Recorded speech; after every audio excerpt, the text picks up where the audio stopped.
is a lot of uncertainty in the recent headlines. There's tariffs and federal funding freezes and IRS layoffs.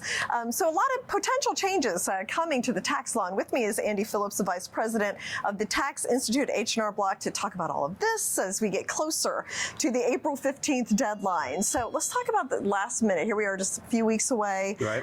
What are some last minute things that people often forget to include in their taxes? Absolutely. And so you're right, we're a little less than a month left in tax season. So a couple things that people often miss are first credits. So child and family credits like the earned income credit or the child tax credit, which both can be very large credits, particularly if you have multiple children.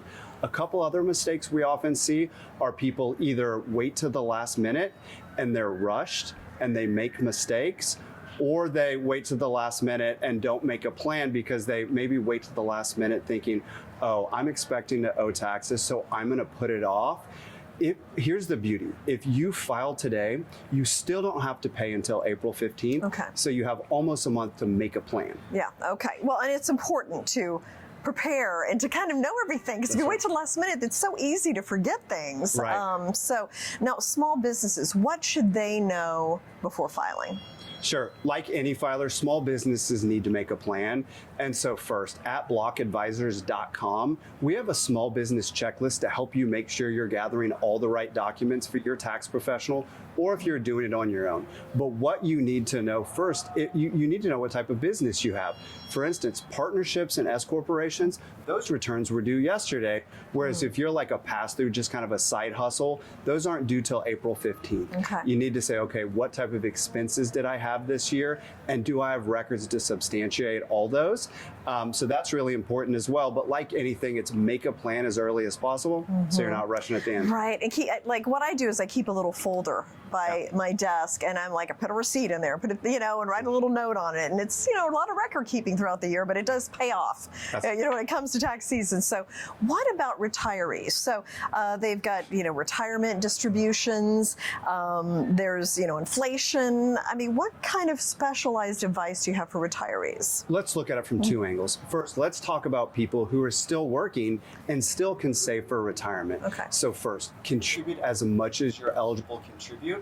If you're able to do that financially, because what that allows you to do is continue to save money, because a lot of those are pre-tax contributions to your retirement account, and then you get the beauty of compounded earnings over your remaining working years. So a couple popular ways people can do that is contributing to like a 401k or an employer plan. Often those are called elective deferrals. So for 2025, you can contribute pre-tax up to $23,500, and that limit goes even higher with another $7,500 on top of that if you're 50 or older. Yeah. And if you're 60 to 63, it's a little over an additional $11,000 on top of the $23,500.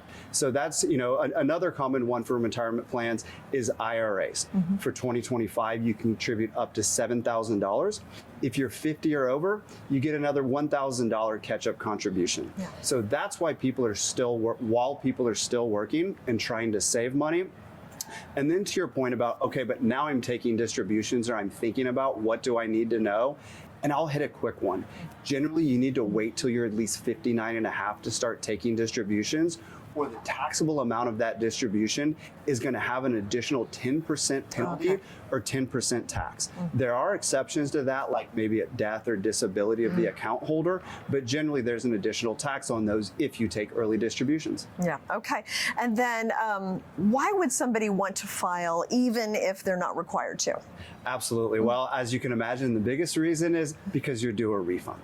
So let's just talk. I mentioned the earned income credit earlier.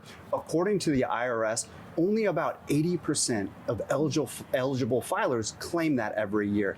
And this is not a small credit. If you've got 3 or more eligible children, for 2024, it's over $7,800 at the maximum level. Maybe you're a childless worker, you don't have any kids.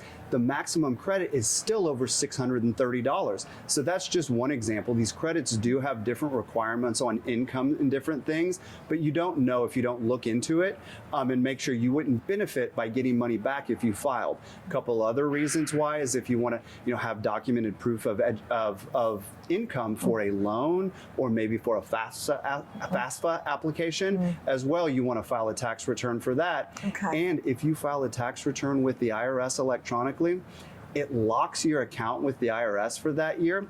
So if a fraudster does have your information, they can't make you a victim of tax-related identity theft if you file first. Interesting. I'm going through the FAFSA stuff right now. Yeah. So I'm like right there with you. It's a big lift. Now, yeah. there have been a lot of natural disasters. We've seen the wildfires, there's been hurricanes. How can people take advantage of that for their taxes? Yep, absolutely. So first, it's going to depend on the disaster that you're a victim of. Sadly, we've had a lot over the last year, the last few years.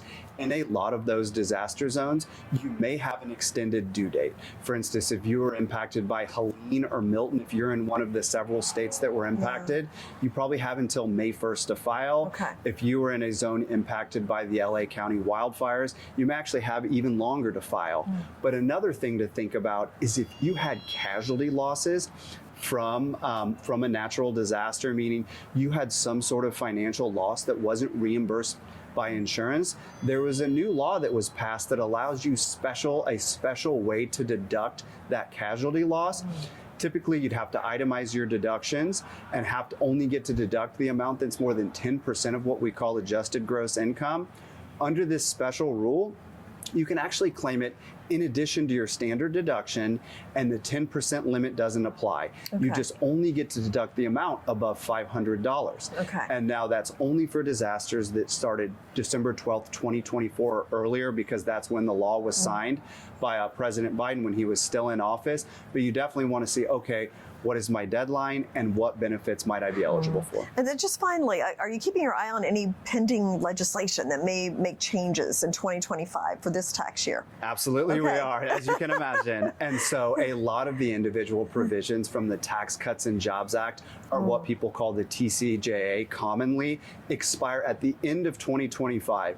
A lot of moving parts there. What we don't know yet is what's going to make it into a new package when or if Congress passes something. But what people need to know right now is those things aren't going to affect this tax season. And right back to where we started, you've got a little less than a month to file. So let's focus on getting that done, getting the maximum refund possible.